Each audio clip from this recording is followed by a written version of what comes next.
Dünən çəkiliş etmişdik.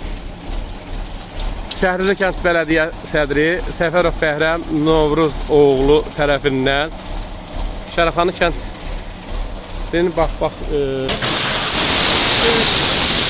ki var, küçələr var, ana yollar, xəttlər.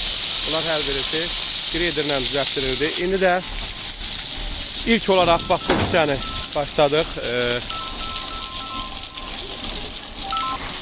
Bəli, gözəl bir şəkildə bax bura bir sökülür. Burada sabahları yat məclisi var. Ona görə də ilk olaraq bu küçəni bilim gətirdi. Allah kömək olsun. Təşəkkürümüzü bildiririk.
Bəhrəm müəllim, çox sağ olun, var olun, təşəkkürümüzü bildiririk. Allah köməyiniz olsun.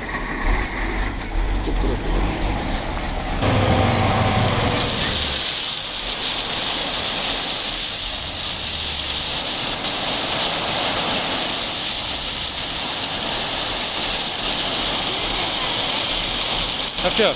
Oradan yayarıq da o tərəfə.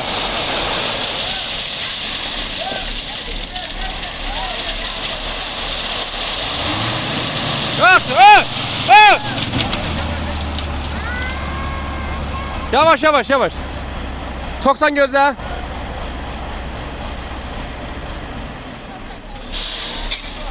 Ha.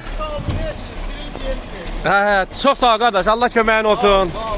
Al, sağ ol, sağ ol, sağ ol. Ha. Şimdi başlayalım inşallah. Başlayalım. Yayalım bunu.